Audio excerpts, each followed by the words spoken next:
back. And we back.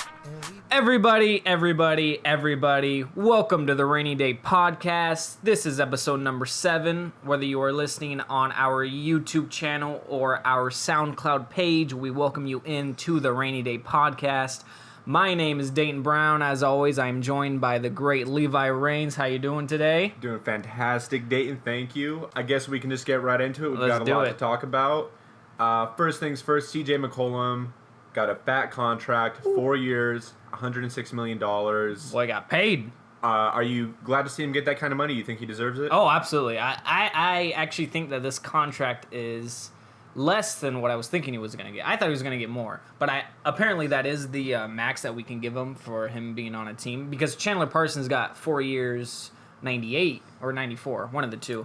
But anyway, it was less than 100, but that was him going to another team. So when you sign an extension, you obviously can pay the guy more money. So I'm glad he got the money. Most improved player. He had the best season of his entire career last year. So we're showing that we're keeping everything intact because we've got Crabbe back, we got Leonard back, and we got Harkless back. Who also just signed a 4-year, $40 million deal with us. So we're getting everybody back, plus adding some pieces where we needed to. The only guy we lost was Henderson. So I think that this is Neil O'Shea saying, hey, I liked what our team was doing. I want to keep everybody intact. I don't want 2 off seasons ago to happen again when we lost Aldridge, Matthews, Lopez, and had to trade Batum. So, I mean, he's saying, I want to keep the team intact for years to come. The future, I mean, we have Lillard, if you include this season, Lillard and McCollum for 5 years.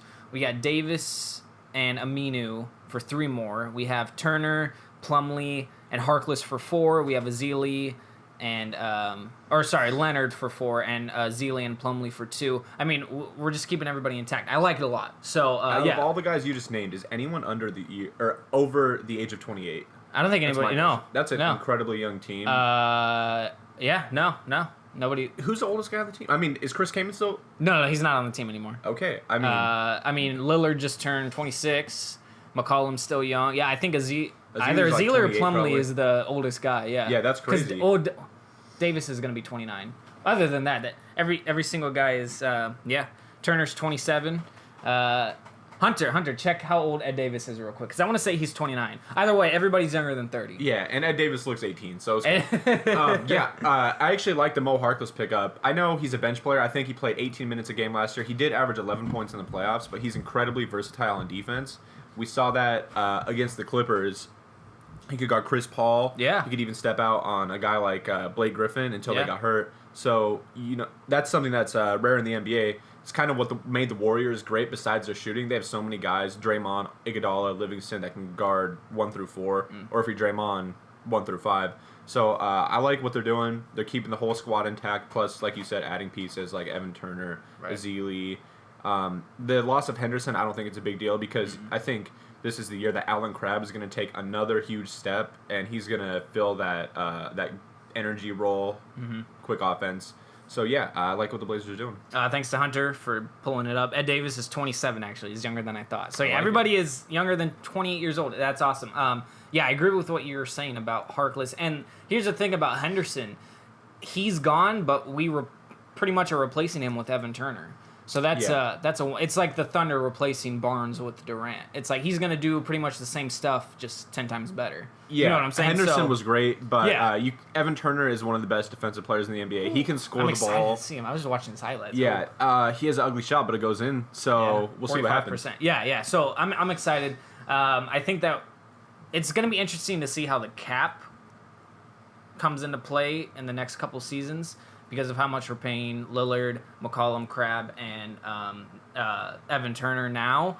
And Harkless, I guess you can include that, and Leonard. I mean, it's going to be interesting to see if it comes into play, but it's supposed to increase so much year and year. Yeah. And now we don't have to worry about cap because we have the guys for the future. I don't think that's what people understand, is like, we're signing these guys now, we might be to the luxury tax. Paul Allen's second richest owner in the NBA, so he doesn't have a problem paying that. But the reason we're paying so much money is that we won't have to worry about adding guys in the future because we already have it. So I don't think cap space is going to be... But it'll be interesting to see either way, to see... Yeah, and I've heard people talk about Mo Harkless. I think we could have got him on a extension for like $3 million for 1 year. But then if you do that and he balls out this year, he's going to say, I want $15 million a year, and then he's going to go somewhere else. Or you can lock him up right now for only $10 million a year. It's going to look like a steal in the future. So I like what the Blazers did. Yeah, me too. I think they won this offseason. Next episode, we're going to talk about winners and losers of the NBA offseason. I definitely think the Blazers are winners this season. Absolutely. Like I said, retained everybody that they needed. Second round playoff team last year, so they retain everybody plus get pieces that they need.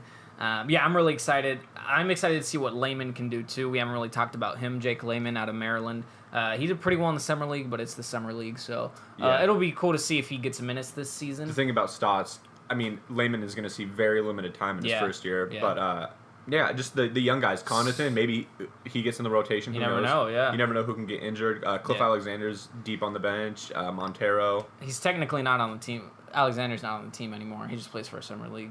We Really? cut him. We had to cut him so we could sign Azili. Wow. I know. Get with the times. No. It's just crazy that Alexander was considered one of the top prospects at one time. Yeah. And then just raw talent. Doesn't have a lot of refinery to his game. Yeah, McCollum didn't play a lot his first season, and now look at where he is. And that's the cool thing. Or even his second season. Right. Oh, yeah, no. And now he's top 5 shooting guard probably. And absolutely. Who would you take over him at shooting guard? Jimmy Butler, Dwayne. I don't know if I don't think I'd take Dwayne Wade over McCollum, but I take Jimmy Butler. I'd take Dwayne Wade when he's healthy. Okay. Yeah, Clay. I love Dwayne Wade. Don't get me wrong. Dwayne Wade is right now, I don't know. Klay Thompson, Jimmy Butler. James Harden. James Harden, of course, and I don't know. That's about it. I can't think of anybody else. We might be missing someone. I don't know. I think there's guys that you can say are like close, like a guy like Oladipo's close, but he's not as good as CJ. I would put them in that second tier, both of them, but CJ is just and I think CJ's he's exponentially growing too. So it's like he's going to get better this season. Like Oladipo's not a scorer. Yeah. CJ is a tremendous scorer. Yeah, so definitely top 5. So we'll see if like Layman and Montero if they what kind of minutes they get. Really excited for the Blazer future. Let's move on to the NFL. Josh Gordon, who was suspended indefinitely by the NFL a year ago for failing multiple alcohol and drug tests, has been reinstated by Roger Goodell after meeting with him last week. But he does have to serve a 4-game suspension at the beginning of this year.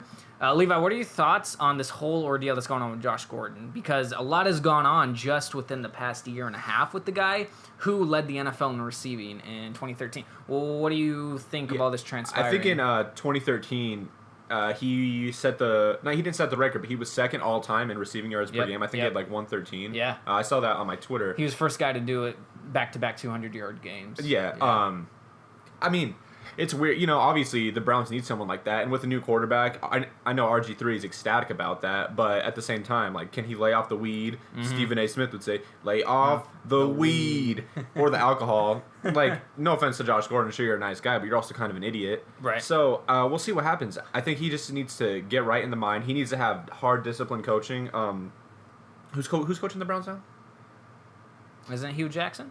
Yeah, because they fired Pettin or whatever. Yeah. But we'll see what happens with Josh Gordon. He's a top 3 receiver, obviously. Talent-wise, yeah, absolutely, yeah. And who was throwing him the rock when he was? That was Brian Hoyer, I think. It was actually Jason Campbell. Everybody's throwing him the rock. Yeah, it was Jason Campbell too. So, yeah. I mean, I know RG3 isn't like a Pro Bowl guy, but he's an upgrade. Campbell, so, I mean, all you got to do is throw it up, and he'll go get it. So we'll see what happens. The thing about Josh Gordon is, you're right. He is.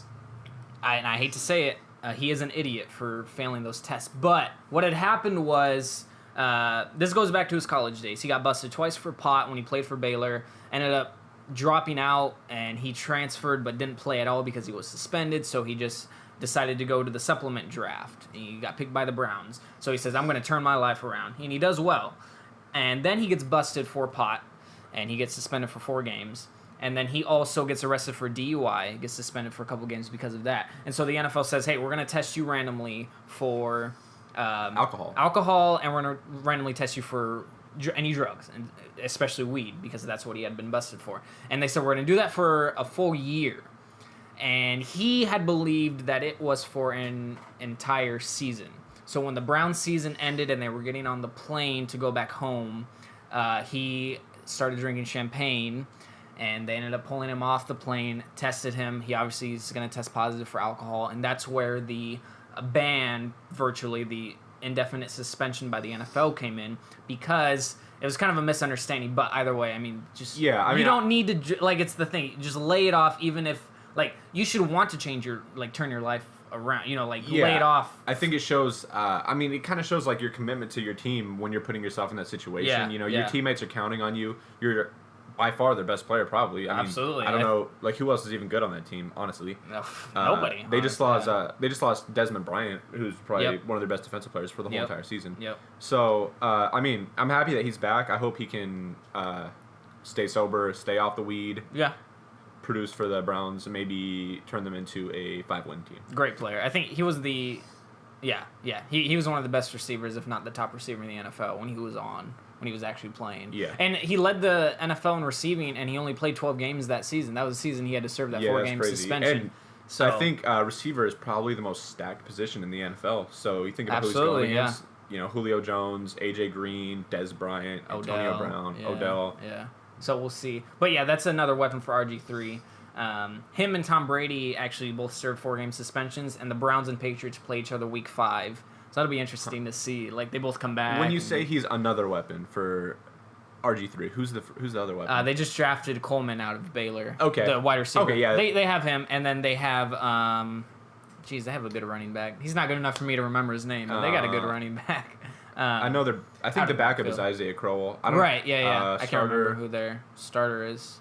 Yikes. Ugh. Okay, anyway, but yeah. But they drafted Coleman. I think he was one of the top-rated receivers in the draft in the first round. So yeah, I guess that's another. And then RG3 also has his legs as a weapon. If you wanna see that, we'll see. If he can stay healthy. There you go. Let's go back to the NBA. We're just bouncing all over the place today. Not a lot. It's a slow time of the year. We said that last week too. Just slow time. Absolutely. Man. We got to pull for straws. Dion Waiters signed with the Miami Heat on a 1-year, $2.9 million deal. So this is kind of Miami's way of saying, hey, we lost Dwayne Wade. Let's try to replace him. So they get Dion Waiters, and I don't know. I mean, I think they got him for good money. I think he'll play significant minutes for them, but they lost Dwayne Wade. You can't replace. You know what's funny is when he was coming out of Syracuse, that was like kind of like his potential comparison. Like, he plays like Dwayne Wade, which he does, like a more dumb version of Dwayne Wade. Right. You said he was the poor man's Oladipo. Yeah. Or Oladipo was the rich man's Wade, but yeah. Yeah, and then Oladipo was a slightly poor man version of Dwayne Wade. Yeah. But okay, the thing about him, he could have got $8 million with OKC. He said, "No, pay me more." They were like, "You can just go, buddy." So he signed. Okay, but people are like hating on him for that. Like, you should have took the money. But I think about it like this: 1 year, he's gonna make $3 million, which isn't bad at all. Oh yeah, no, absolutely not. And he's gonna get. I think he's gonna be a bigger piece of Miami's offense because they don't have much offense anymore. He's gonna play with a really good point guard, Dragic, like a pure point guard instead of Russell. Yep. I think if he plays well this year, he can find himself next year when the salary goes up again, getting a fat contract. I'm talking like 15, 16 million a year instead of settling for that $8 million last year. He's gambling on himself, which I like. Yeah. Is he turning into a draft bust? Because let's think about it.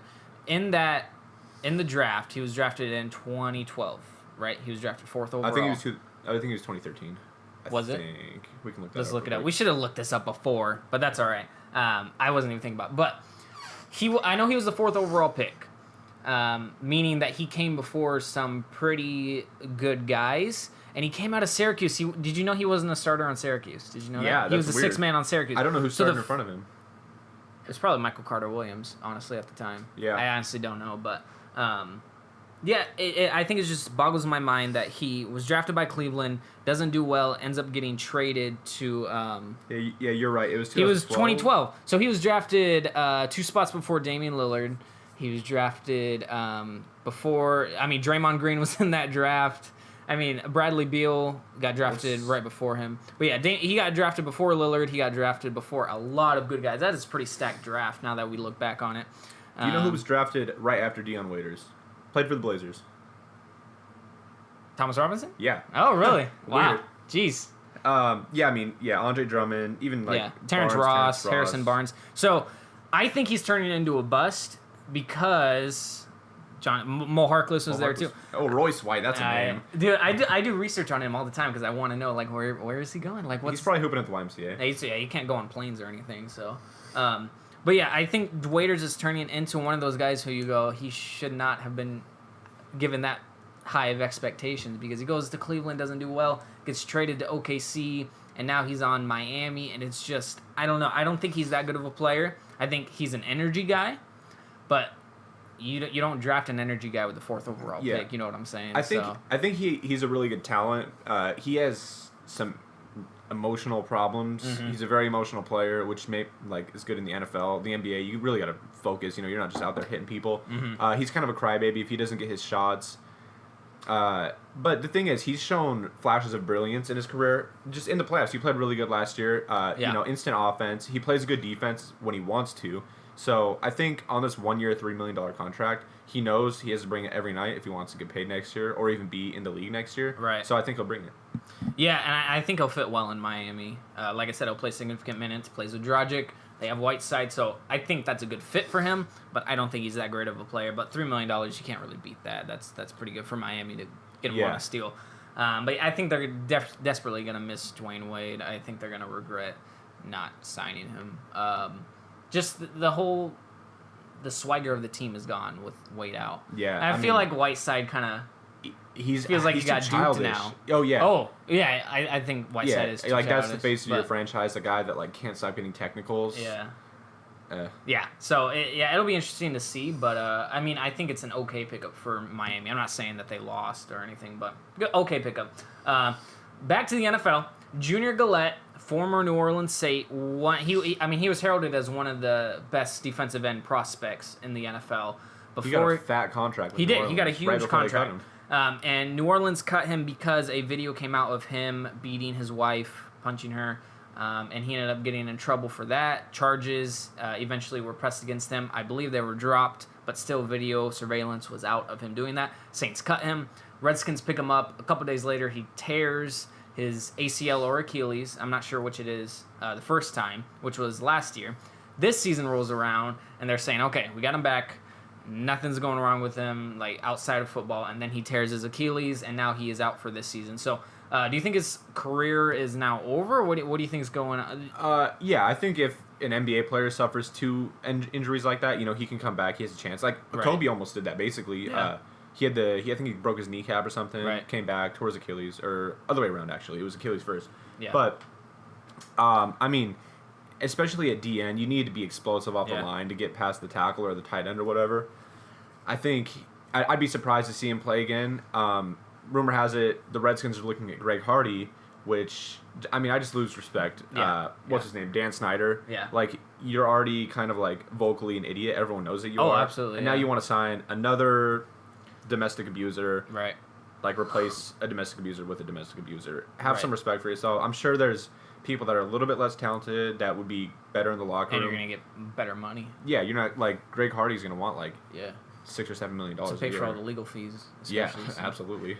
Not only is Greg Hardy, I hope Greg Hardy never plays another down. Not only is he a domestic abuser, but he is...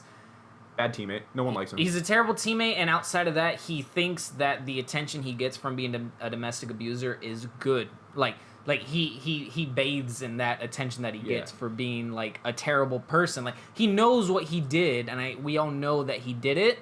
But just because of some technicalities that happen, he's still fighting everything that's going on. So obviously there's something. But he's pretty much admitted to doing the domestic abuse, and he just acts like that's good for him. And then not only did he abuse her, I think the story was he had a bunch of guns laid out on his bed, and then he threw her onto it. Yeah, he threw her onto the bed, pointed the guns at her, said, "I'm gonna kill you." Yeah. Stuff like that. Great guy. Great.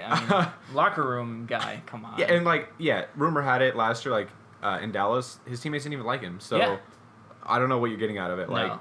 At most you're gonna get 7 or 8 sacks. He's over the hill, anyways. Yeah. He's not in his prime. It's not like he's a like a Gilbert when a Gilbert Arenas got busted for guns. He was in his prime, so it's teams are gonna want to sign. With Junior Galette, I think what's gonna happen eventually to save money, the Redskins are gonna cut him, and no team is ever gonna sign him again. So I do think his career is over because you don't want to sign a guy who hasn't played football in 2 seasons because of injuries. The only guy who's like came back from that I can remember is like Thomas Davis. Yeah, I think he tore his ACL like 4 times. He tore his ACL, like 3 different times. That's ridiculous. Once in college, twice in the NFL, and he came back and ended up leading the Carolina defense. Yeah. So great. That was a good story, but he's a nice guy. So I think this is karma for Junior Galette. If you believe in karma, I kind of do. And yeah, with the Greg Hardy thing. And then Zack Snyder, yeah, he's very vocal, and then he's also under fire right now for the name of the Redskins. So that's a whole nother topic. He, of course, opens his mouth about everything like all the time. Yeah. So we'll see what goes down. But Galette out for the season. Hopefully Greg Hardy doesn't sign with them or any other team. And then finally, let's wrap up this podcast with Major League Baseball. Aroldis Chapman, we kind of mentioned him in a couple different podcasts about him getting traded, maybe to like the Marlins or something. Yeah, finally happened. He finally gets traded, but he goes to the Chicago Cubs, who are arguably the best team in baseball right now. I think them and the Giants are the two best. They've been struggling a little bit, but right. I think it's one of those things where you know you're really good and you get bored halfway through the season. Yeah. Like, it's August. Yeah. No, it's July, but whatever. Almost August, yeah. Yeah, I mean, it's the most boring part of the baseball season. There's not Right. much going on except the fact that the trade deadline is in 4 or 5 days. Mm-hmm. Yeah, and I think the Cubs have lost so many games down the stretch, so trading for a closer is the one thing that you have to do. Yeah. And also, domestic abuser, Aroldis Chapman. yeah, that's right. Well, unfortunately. Right. Technically, he's under investigation right now, so, I mean, everything is alleged, but you never know. Yeah. You know what I realized? 3 out of the 5 guys that we've talked about are potential felons. Yes, that's true. Welcome to sports. Yeah. I mean, if you're the Cubs, you're giving up. The thing is, they give 4 prospects. Yeah. But it's like, okay, let's say you had a third baseman prospect that was like 20. Right. Like your star third baseman's like what, like 22 or 23? Oh, Chris Bryant? Yeah. Dude, he's like 20. Yeah, he's the youngest. Like all your prospects are like barely younger than your like superstars. Yeah. That whole team is so young. Yeah. I don't know who. Like Arrieta, I don't know. He's probably like 27, 28. Yeah. But yeah, just incredibly young teams. So when you give up a prospect, you just have to hope that one of your starters doesn't get injured. Right. But yeah, I think I like the pickup. They're just going for it all this year. They've been really bad for really long. They haven't won a World Series in like over 100 years or something like that. Jesus, crazy. So they're kind of desperate right now. Chapman is a great pitcher, but he definitely belongs as a closer. He used to be a starter for Cincinnati when he played for them. Yeah.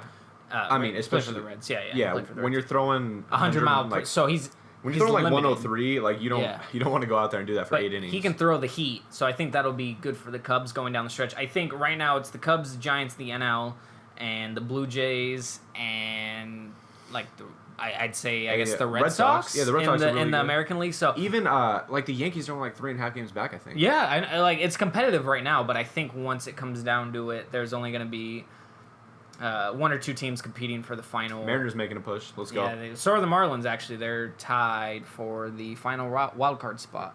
So that's good. Quick note before we wrap it up. Mariners made a trade. Yes, Joaquin they did. Benoit, who is old, sucks, and has back problems, for Drew Storen, who was good last year, but sucks this year, doesn't have back problems, and is like 10 years younger. There you go. And they also got cash, so I like that. Yeah. Building a little bit more for the future. Yeah. Benoit's like 48 years old or something. It'll be cool to see the Mariners push. We'll see. As long as Cano and Nelson can hit the ball well.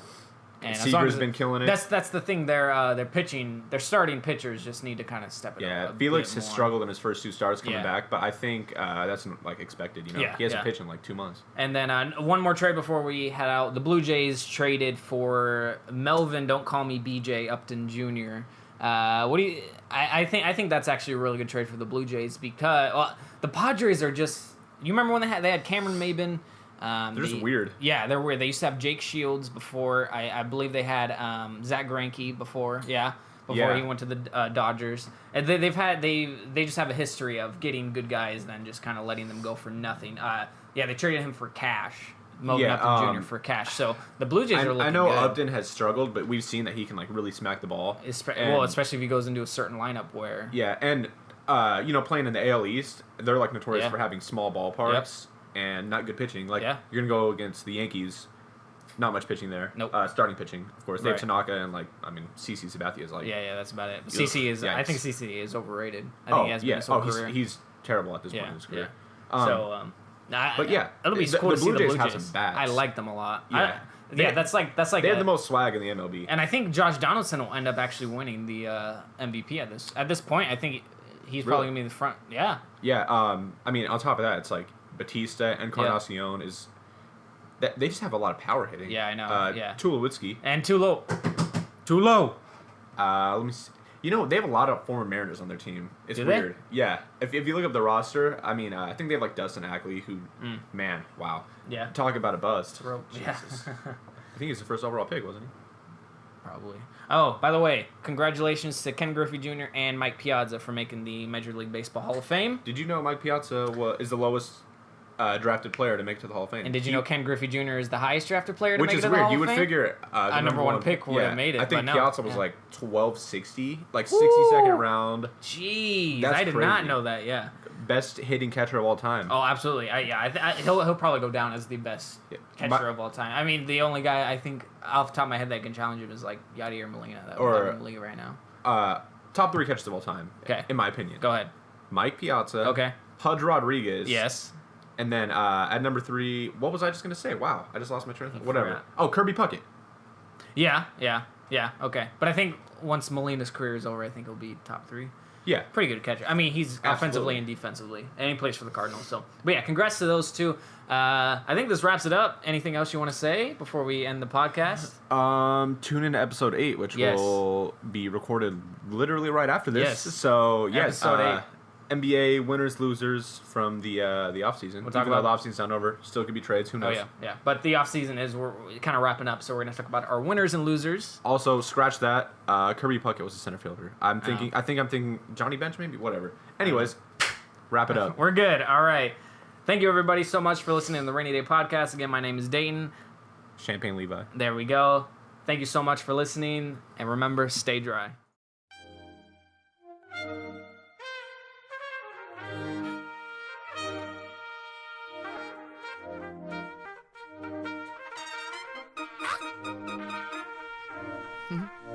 And we back. And we back. And we back. And we back. And we back. And we and we back. And we back.